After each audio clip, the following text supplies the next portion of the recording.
The day of the Belarus game, the head coach pulls me aside and he says, Dusty, if this game gets out of hand and I pull you, don't take it personally. Just give it everything you got. But I got to be honest with you.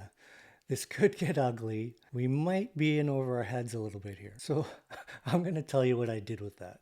Just to give you a bit of context, if you don't already know, this Belarus game was in the Nagano 98 Olympics, and it was our third game of the tournament. Back then, the Olympic setup was a little bit different. They had preliminary pools, and our pool was Germany, France, and Belarus, and us, Japan.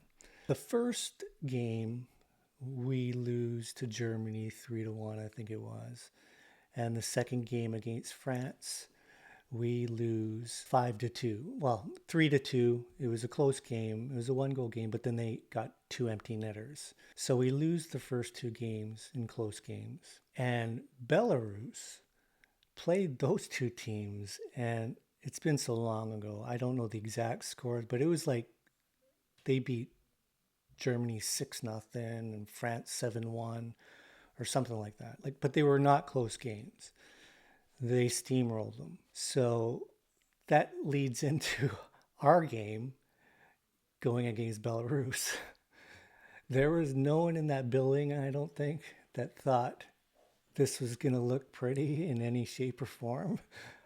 Definitely don't think anyone thought we were going to win the hockey game. So it was an interesting dynamic going into this game, and we're on the home stage. So there was a lot of pressure to, in Japan, you would call it save face and just do well. So there was a pressure in a different way. We weren't going to win any gold medals, but we wanted to show well. That was the whole point of me going over to Japan and the Japanese Canadians playing for the Olympic team. Even my coach and this pre-game speech he gave me was all with good intention because it was a bit of a massive hill we were climbing and what we were going into. So his intentions, I have no doubt, were good. But it was just an interesting little pregame speech he gave me. I guess this one message in this video, just so I clarify, is about being kind of counted out. No one really believes that you have a chance. What you do with that. For me personally, with all my imperfections, and I had many, trust me, one thing I seemed to do well was taking on something that seemed impossible, or when the odds are against you, I kind of used it as fuel. And who knows, Dave King, who was the head coach, in that pregame speech he gave me personally, privately, maybe it was by design. Maybe he knew my personality. Maybe he knew I would kind of do the fuck you kind of attitude, especially back then. I got better at not using my anger towards the end of my career, but at that age, 28, I was still kind of like that. So maybe it was by design, I don't know. But I did use it for sure. It's funny looking back at that game. A lot of it is a blur. I remember the feeling as it went. I don't remember plays, maybe a save or two here and there because there were a couple of real cool ones. But for the most part, being so dialed, if you can relate, goalies or athletes, that when you get in that zone, sometimes looking back is hard. But I do remember before the game and then going out to the game, it was a sold out barn at Big Hat, and it was a bunch of Japanese flags and people cheering. And next thing you know, I think it was 44 shots. We got outshot 44-12 or something like that. And we were heading into the final minutes, and it was 2-2. It was funny when the buzzer went, since it's not a playoff round, it ended in a tie. And when it ended in a tie, it was the strangest feeling because the fans went berserko and the team did as well. It was like because we got a point, right? And we tied this team that shit pumped the other two teams. So it was a pretty good achievement, pretty special, I guess. After the buzzer went, it was a really strange feeling for me because fans were pumped, team was happy, coaches were happy, and it was, don't want to say a celebration, but everybody was happy. And I had this weird, a bit of a hollow feeling. I don't know if it was the old school Canadian in me that, it was about winning, and we didn't win, and we weren't moving on uh, into the next round, which I don't know. I just felt like the job wasn't done. And so I wasn't really celebrating in how I played and the tie and all that stuff. Because I'll be honest, it was a big night for me. I just had one of those nights. But I was just felt hollow skating off the ice. So when I'm skating off the ice, there's this hall that leads to all the dressing rooms, right?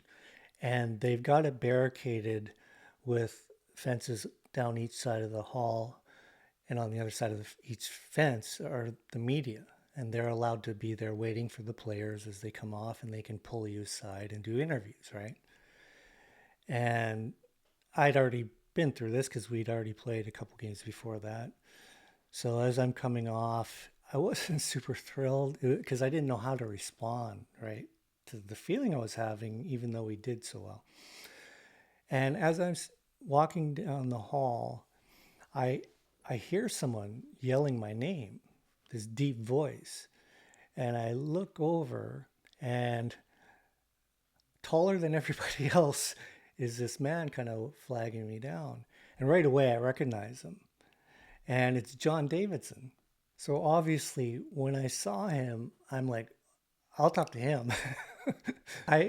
Totally remembered him from his NHL days and his New York Rangers goalie mask, and I thought it was so cool. So I was actually lifted my spirits a little bit, and I went over to him, and he whittled his way through the people. And when he got over, he said, "Dusty, this isn't an interview. I just wanted to come down and tell you, man, I thought that was an amazing game, just goalie to goalie. I just wanted you to know that." And I don't know, it was so many emotions all at once. And it just turned everything around for me about what had just happened.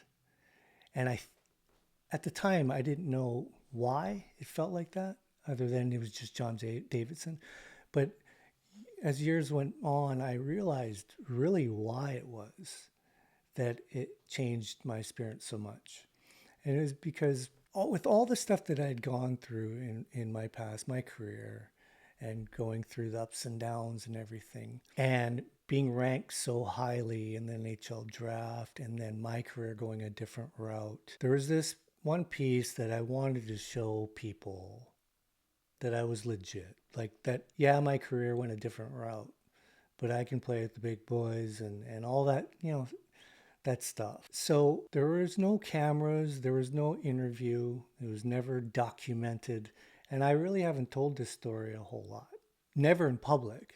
It was just him telling me something, and it just felt like that validation that someone of his stature recognized it.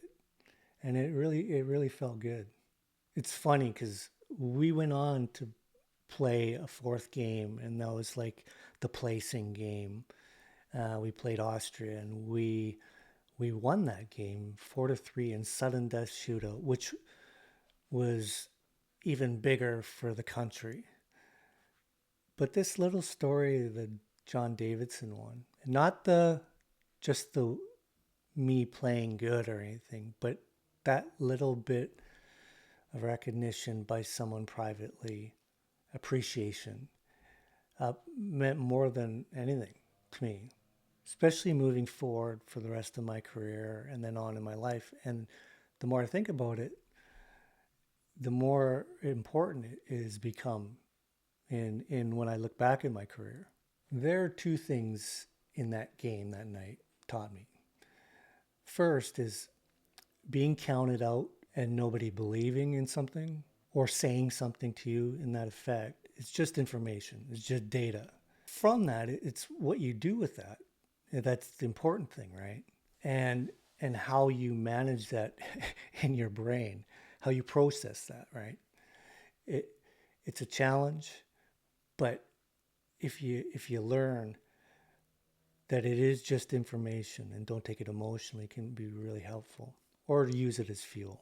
And secondly, sometimes the most meaningful recognition doesn't come from trophies, media, articles and championships, though they are nice. Sometimes it comes from a personal, private thing, a support system, your mom, your dad, your best friend, a mentor. And those can be some of the biggest motivation boosters you'll ever get. And I didn't realize that when I was younger. I didn't. I didn't get that. But when that happened, when John Davidson said those kind words to me, I was like, whoa. Especially looking back at it now. And I really try, actually, in my business, the goalie therapist, to lay that out to people often. Nobody knows in our sessions what we talk about, and it's not displayed anywhere, but it can feel just as powerful. Lastly, I just want to say you can't control what people say about you or to you, whether you get recognized for what you've done. But you can control how you take that. And you can control how you go out every day and give it your best every day and just push as hard as you can and not seek acceptance or seek approval or adulation. If you're constantly looking for that, it can be very tough. And on the flip side, if you're ever one of those people that has someone that you know is down, try to be that voice of encouragement, because it means a lot, even if no one else hears, man.